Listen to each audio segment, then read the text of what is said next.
बिस्मिल्लाहिर्रहमानिर्रहीम। अस्सलाम वालेकुम नाज़रीन, आप यूट्यूब चैनल देख रहे हैं। मैं इमरान खान हूँ। सबसे पहले तो ये कि अपोजिशन ने महमूद खान अचकज़ई और अल्लामा राजा नासिर अब्बास साहब को मुज़ाकरात का मुकम्मल इख्तियार दे दिया। ये तो इमरान खान साहब ने दिया था आज से 6-7 माह पहले, जब उन्होंने कहा था कि महमूद खान अचकज़ई को अपोजिशन लीडर बनाया जाए और अल्लामा राजा नासिर अब्बास साहब को सेनेट में अपोजिशन लीडर बनाया जाए। तो ये दोनों लोग तो बन गए और इमरान खान साहब ने उस वक्त उन्हें इख्तियार दिया था कि ये मुज़ाकरात कर सकते हैं। और अब दोबारा से उसकी तौसीक़ की गई है अपोजिशन जमातों की जानिब से और पार्लिमानी पार्टी का इजलास हुआ। अपोजिशन लीडर कौमी असम्बली महमूद खान अचकज़ई की ज़ेर सदारत, और ये फ़ैसला किया गया कि इनके पास मुज़ाकरात का इख्तियार है। देखिए, मुज़ाकरात जब तक पाकिस्तान तहरीक इंसाफ या अपोजिशन अपनी ताकत शो नहीं करेगी तब तक हुकूमत उनके साथ मुज़ाकरात नहीं करेगी। इसको ज़रा इक्वेशन को आप समझें। एक तरफ अवामी ताकत है अपोजिशन के साथ, एक तरफ फ़ौज की ताकत है हुकूमत के साथ, और ये जो हुकूमत बनी हुई है ये मिलिट्री एस्टेब्लिशमेंट ने, जर्नैलों ने मिलकर बनाई हुई है। और वो बंदूक की ताकत एक तरफ है, अवाम की ताकत एक तरफ है। हुकूमत बंदूक की ताकत को लगातार इस्तेमाल कर रही है, जबकि अपोजिशन अवाम की ताकत को इस्तेमाल करने से गुरेज कर रही है। वो किसी तहरीक में नहीं जा रहे। तो जब तक अपोजिशन अपनी ताकत शो नहीं करेगी तब तक हुकूमत मुज़ाकरात की टेबल पर बैठेगी नहीं। ये यूनिवर्सल है, ये पूरी दुनिया में ऐसे ही होता है। अमेरिका मुज़ाकरात करना चाहता है ईरान के साथ, क्यों करना चाहता है? क्योंकि ईरान ने अपनी ताकत शो की। अगर ईरान अमेरिका को वापस जवाब ना देता या लड़ाई ना करता या मुंह तोड़ जवाब ना देता, इसराइल के ऊपर अटैक ना करता, अमेरिकन अड्डों के ऊपर अटैक ना करता, तो अमेरिका और इसराइल कभी भी मुज़ाकरात ना करते ईरान के साथ, बल्कि वो उसको और मारते और मज़ीद तबाही फैलाते। तो जब तक आप खड़े नहीं होते ना तब तक दूसरा आपको तस्लीम नहीं करता। अपोजिशन को ये बात समझनी पड़ेगी कि कभी भी टेबल के ऊपर बैठकर उन्हें वो नहीं मिलेगा जो वो मैदान में हासिल करने के काबिल नहीं है। हाँ, ये ज़रूर है कि उन्हें बहुत वोट पड़े हैं, लेकिन पाकिस्तान की एस्टेब्लिशमेंट ने, आसिम मुनीर साहब ने वोटों को तवज्जो ही नहीं दी। उन्होंने जाली फॉर्म 47 जारी किए और ऐसे लोगों को हुक्मरान बना दिया जिनको अवाम ने मुस्तरद किया था। अब ये जो लोग हैं ये चुनतखब हैं, इनको चुना है आसिम मुनीर साहब ने, ये मुंतखब नहीं है क्योंकि पाकिस्तान के अवाम ने किसी और को मुंतखब किया था। बहरहाल तहरीक इंसाफ शायद ये बात अभी तक समझ नहीं पाई कि जब तक वो मुज़ामत नहीं करेंगे तब तक मफाहमत आगे नहीं बढ़ सकती। ये बात PMLN ने एक दौर में कही थी जब उनका बुरा वक्त था कि मुज़ामत होगी तो मफाहमत होगी। तो जब तक मुज़ामत नहीं करेगी पाकिस्तान तहरीक इंसाफ तब तक मफाहमत का कोई रास्ता नहीं खुलेगा। आप यहाँ से अंदाज़ा करें ना कि एक एक करके सबको उठाकर ले जाते हैं। लाहौर में एक छापा पड़ा, ये बहुत पुराने आदमी हैं, आजकल पाकिस्तान तहरीक इंसाफ के साथ हैं, और ये हमेशा से आज़ाद कश्मीर में MNA बन जाते हैं। जो उनकी मखसूस नशस्तें हैं जो बाहर से जिसमें इलेक्शन होता है, मुहाजिरों वाली सीटें, वहाँ पे वो MNA बन जाते हैं। गुलाम महिउद्दीन दीवान साहब, पुलिस वहाँ पे जाती है क्योंकि अब ये तहरीक इंसाफ के साथ हैं। पुलिस जाती है, उनके दरवाजे पे खड़ी हो जाती है, वहाँ पे दरवाजे खटखटाती है, ऊपर से फलांगते हैं। सारी वीडियो देखी मैंने। छलांगे मार के पुलिस वाले घर के अंदर दाखिल हो जाते हैं, दरवाज़ा तोड़ देते हैं, खोल देते हैं, अंदर घुस जाते हैं और गुलाम महिउद्दीन दीवान साहब को पकड़ के ले जाते हैं। ये इलेक्शन होने जा रहा है आज़ाद कश्मीर में और ये इलेक्शन की रिहर्सल है। पहले इलेक्शन होते थे ना तो गहमा गहमी होती थी, जलसे, जुलूस, इस किस्म की चीज़ें होती थी, बैनर, पोस्टर, तकारीब होती थी, गहमा गहमी होती थी इलेक्शन की। अब इलेक्शन की निशानी ये है कि जो सबसे मकबूल पॉलिटिकल पार्टी है पाकिस्तान तहरीक इंसाफ, उसके बंदे उठाए जा रहे होंगे हर तरफ, और हर तरफ कागजात छीने जा रहे होंगे, बंदे अगवा हो रहे होंगे, बंदे गिरफ्तार हो रहे होंगे। और जो इमरान खान के मुकाबले में पॉलिटिकल पार्टीज हैं वो बेचारे तो जलसे जुलूस करने के काबिल भी नहीं रहे। उनकी ये हालत हो गई है उनकी अपनी हरकतों की वजह से। ज़रा गिलगित बल्तिस्तान वाले लोगों से गुजारिश है करीब करीब आ जाएं और ज़रा गौर से सुने, इसलिए कि अब मैं सारी पॉलिटिकल पार्टीज़ के इंतखाबी निशान आपको बताने वाला हूँ। मुस्लिम लीग नून का इंतखाबी निशान है शेर और पीपल्स पार्टी का इंतखाबी निशान है तीर, और पाकिस्तान तहरीक इंसाफ से एक मरतबा फिर इंतखाबी निशान छीन लिया गया। तो उनका इंतखाबी निशान क्या है ये ज़रा आप सुन लें कि कहाँ पर अगर कोई वोट डालना चाहता है पाकिस्तान की मिलिट्री एस्टेब्लिशमेंट के ख़िलाफ़, और अगर कोई इस वक्त वोट डालना चाहता है फ़ौजी जर्नैलों की मुदाखलत के ख़िलाफ़, तो वो कहाँ वोट डाल सकता है? गिलगित 1 यहाँ पे इंतखाबी निशान है जी खैमा, ये PTI का। गिलगित 2 यहाँ पे ट्रांसफार्मर है। गिलगित 3 वाले सुन लें, यहाँ पे शांति टोपी। और नगर 1 वाले मीनार के निशान पे, नगर 2 वाले खैमा के निशान पे, और हुंजा की जो सीट है वहाँ पे निशान है क्रिकेट की विकेट, और स्कर्दू की जो सीट है वहाँ निशान है क्रिकेट की विकेट, और स्कर्दू 2 जो सीट है वहाँ पे निशान है खैमा। स्कर्दू 1 में क्रिकेट विकेट है, स्कर्दू 2 में खैमा है, स्कर्दू 3 में खैमा है, स्कर्दू 4 में क्रिकेट की विकेट है। और उसके बाद खरमंग, यहाँ पे इंतखाबी निशान जो पाकिस्तान तहरीक इंसाफ के हमायत याफ्ता उम्मीदवार का है वो नलका है। फिर शिगर की जो सीट है वहाँ पे इंतखाबी निशान है मेडल, ये जो गले में डालते हैं मेडल वो। फिर अस्तोर की जो सीट है उसका इंतखाबी निशान है शांति टोपी। फिर दियामिर 1 में इंतखाबी निशान है क्रिकेट की विकेट, दियामिर 2 में इंतखाबी निशान है क्रिकेट की विकेट, दियामिर 3 में इंतखाबी निशान है क्रिकेट की विकेट, और दियामिर 4 में इंतखाबी निशान है क्रिकेट की विकेट। यानी दियामिर में जो भी एस्टेब्लिशमेंट के खिलाफ या जर्नैलों की सियासत के खिलाफ वोट डालना चाहता है वो क्रिकेट की विकेट के ऊपर वोट डाल दे पूरे दियामिर में। फिर जनाब गैज़र 1, ये बहुत खूबसूरत इलाका है, बड़ा शानदार, मुझे बड़ा मज़ा आया था यहाँ जाके। गैज़र 1 में चारपाई इंतखाबी निशान है, गैज़र 2 में ताला इंतखाबी निशान है, गैज़र 3 में चिमटा इंतखाबी निशान है। गांचे 1, ये सियाचिन के करीब, मैं यहाँ पे भी गया हूँ। गांचे 1 में इंतखाबी निशान है नलका, गांचे 2 में इंतखाबी निशान है क्रिकेट की विकेट, और गांचे 3 में इंतखाबी निशान है क्रिकेट की विकेट। और ये सारी जो तफसीलात हैं ये बताई हैं गिलगित बल्तिस्तान के साबिक वज़ीर आला खालिद खुर्शीद साहब ने। तो ये जनाब MWM के साथ पाकिस्तान तहरीक इंसाफ का इत्तेहाद है और इन्हें ये इंतखाबी निशान मिले हैं और इन इंतखाबी निशानात के ऊपर ये इलेक्शन लड़ेंगे सारे मिलकर। तो गिलगित बल्तिस्तान वाले याद रखें कि अगर उन्होंने पाकिस्तान की मिलिट्री एस्टेब्लिशमेंट को एक मरतबा फिर शिकस्त देनी है जैसा कि पाकिस्तानियों ने दी थी 8 फरवरी 2024 को, अगर आप वैसे शिकस्त देना चाहते हैं, देखिए मैं ये जानता हूं कि गिलगित बल्तिस्तान में हर कोशिश की जाएगी, सारे हथकंडे अपनाए जाएंगे, पूरा जोर लगाया जाएगा और किया यह जाएगा कि किसी तरह भी एंटी एस्टेब्लिशमेंट या जर्नैलों की ख्वाहिशात के खिलाफ कोई हुकूमत ना बने। लेकिन अगर अवाम इकट्ठी हो जाए और वो इस बात पे मुत्तफिक हो जाए कि उन्होंने अपना मैंडेट नहीं जाने देना तो बड़ी मुश्किलात पैदा हो सकती हैं उनके लिए। फजलुर रहमान साहब, नादरीन बड़ी मज़ेदार खबर यह है कि फजलुर रहमान साहब एहतजाज कर रहे हैं महंगाई और लोड शेडिंग के खिलाफ। फजलुर रहमान साहब, आपको अपने खिलाफ एहतजाज करना चाहिए। आपकी पार्टी महंगाई और लोड शेडिंग के खिलाफ इसलिए एहतजाज नहीं कर सकती कि इन्हीं चीज़ों को बेहतर करने के लिए आपने इमरान खान की हुकूमत गिराई और आप साजिश का हिस्सा बने।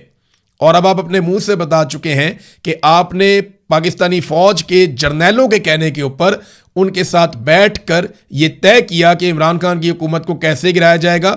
और जर्नैलों ने आपको जो हुक्म दिया ये आप खुद बता चुके हैं कि जनरल बाजुआ ने और उस वक्त के DG ISI ने, जनरल फैज़ ने, इन लोगों ने आपको हुक्म दिया था कि इमरान खान की हुकूमत गिरा दी जाए और आपने इमरान खान की हुकूमत गिराकर PDM की सरकार बनाई थी। तो फजलुर रहमान साहब, आप एहतजाज नहीं कर सकते बल्कि आपके खिलाफ एहतजाज होना चाहिए। आज पाकिस्तान जिस सूरत हाल का भी शिकार है इसमें सबसे बड़ी रिस्पॉन्सिबिलिटी, जो सबसे बड़ा हाथ है किसी भी सियासतदान का, वो नवाज शरीफ का और आपका और आसिफ अली जरदारी का है। आप तीनों लोग बराबर के मुजरिम हैं और आप तीनों लोगों के ना सिर्फ केसेस खत्म हुए बल्कि आप बड़ी इंजॉय वाली जिंदगी पाकिस्तान में गुजार रहे हैं। आपकी तरफ तो कोई गर्म हवा भी नहीं आती। नाज़रीन, सुहेल अफरीदी साहब के हलफ उठाने के बाद से लेकर अब तक मुसलसल खैबर पख्तूनख्वा में ड्रोन हमले हो रहे हैं और इसके ऊपर अभी तक कोई कार्रवाई नहीं हुई। मुख्तलिफ इतलात के मुताबिक अब तक 50 के करीब ड्रोन हमले हो चुके हैं। सुहेल अफरीदी साहब जब आए थे तो उन्होंने बड़े ज़बरदस्त दावे किए थे कि वो ये करेंगे वो करेंगे। ड्रोन्स के ऊपर इमरान खान साहब ने FIR दर्ज करने का भी कहा था और कहा था कि ज़ीरो टॉलरेंस की पॉलिसी इस पर होनी चाहिए। लेकिन अब आप ये देखें कि सुहेल अफरीदी साहब की तरफ से खामोशी है, ना कोई मुकदमा दर्ज हुआ, ना किसी को जिम्मेदार ठहराया गया। उन्हें इसके ऊपर ज़रूर कार्रवाई करनी चाहिए थी क्योंकि अगर तो उनका ये दावा था और वो इस दावे के साथ आए थे कि इमरान खान का हुक्म है कि ड्रोन हमले नहीं होंगे और ड्रोन हमले होंगे तो हम कार्रवाई करेंगे। अब ड्रोन हमले हो रहे हैं, अली अमीन गंडापुर के दौर से ज़्यादा हो रहे हैं और उसके ऊपर किसी किस्म की कार्रवाई सुहेल अफरीदी साहब की हुकूमत नहीं कर रही जो उन्हें करनी चाहिए, जैसे कि उन्होंने वादा किया था। नादरीन, कौमी असम्बली में एक शख्स ने वीडियो बना ली हनीफ अब्बासी की, और उस वीडियो के ऊपर रोला पड़ गया। लड़ाई असल में दो हुकूमती लोगों की है, एक कोई नासिर भट्ट है और एक हनीफ अब्बासी है। इनका आपस में कोई झगड़ा चल रहा है।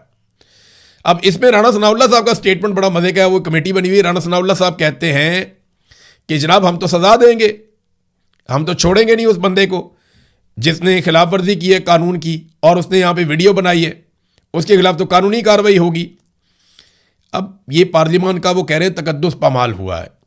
मेरा एक सवाल है राणा साहब, इसी पार्लियामान से नकाबपोश लोग आए और उन्होंने आईनी तरमीम के लिए यहाँ से MNAs को जबरी तौर पे अगवा कर लिया, और इसी पार्लियामेंट के अंदर वो घुसे, इसको ब्रीच किया, यहाँ से बंदे उठाकर ले गए।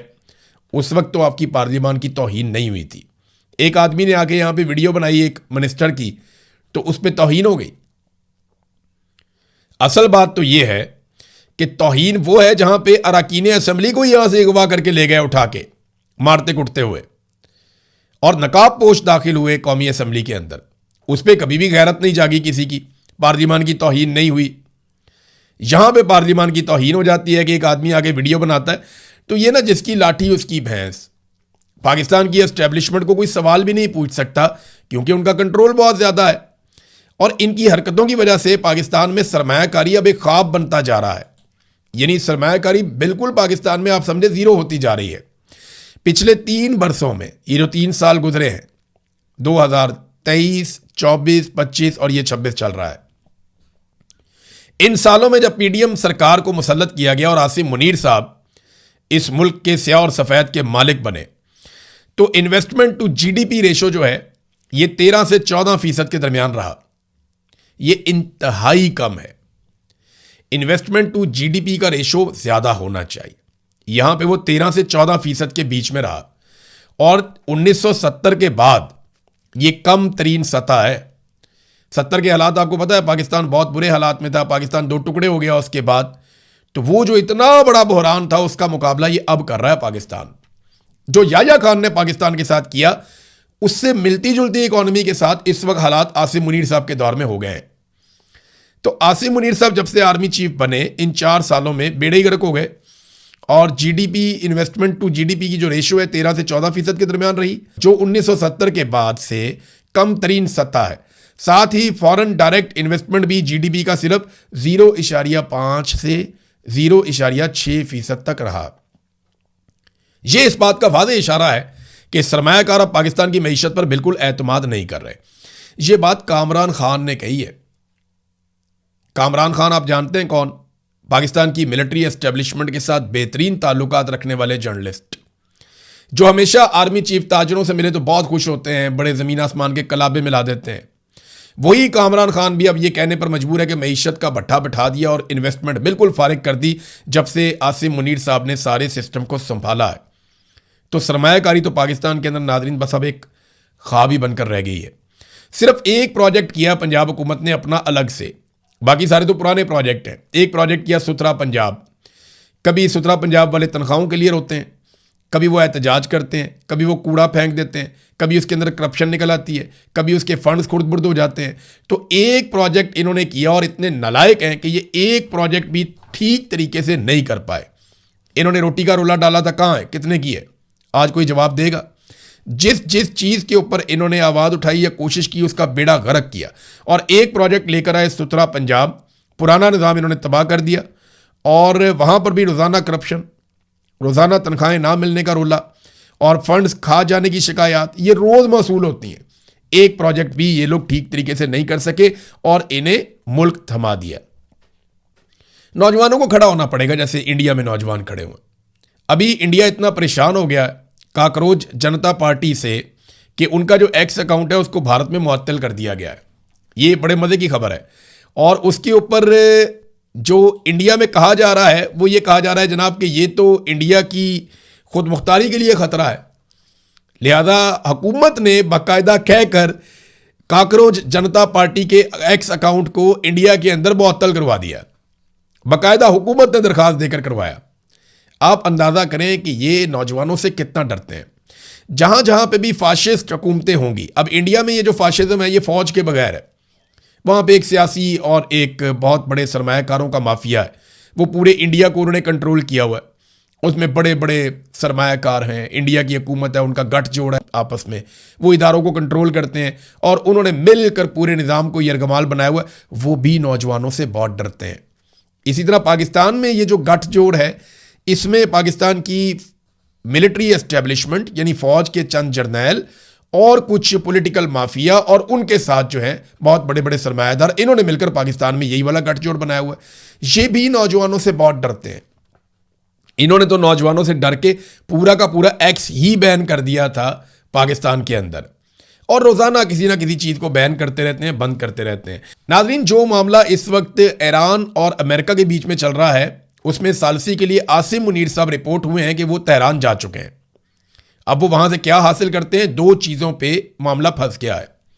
ईरानी मीडिया ये दावा कर रहा है कि उन्होंने अमरीकी तजावीज़ के जवाब में अपनी तजावीज़ दे दी है। सिर्फ दो चीज़ें ऐसी हैं जहां पे आके सींग फंस गए हैं अमेरिका के और ईरान के। नंबर एक, आबना हुर्मुज़। ईरान चाहता है कि वो उसके ज़ेरे निगरानी चले और वो इस पूरे एरिया को कंट्रोल करे। अमेरिका चाहता है पहले जैसा हो जाए। नंबर दो, यूरेनियम। अमेरिका कहता है यूरेनियम अमेरिका की निगरानी में दी जाए, वॉर ट्रॉफी के तौर पे अमेरिका इसको लेकर जाए, जबकि ईरान कहता है कि ये हमारी सरजमीन से बाहर नहीं जाएगी। ये दो जगहों पे आकर ये फंस गए।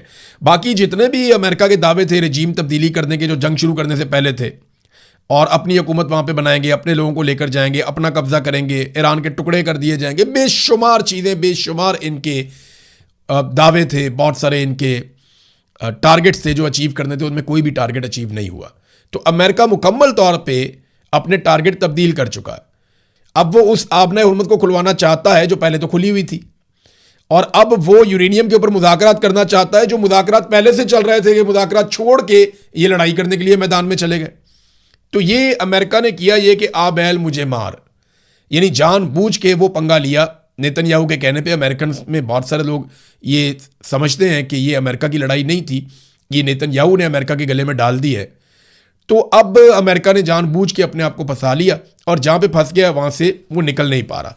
मैंने आपको पिछले वीलॉग में कहा था कि चीनी जहाज़ों ने यूरोपीय जहाज़ों को शिकस्त दी है।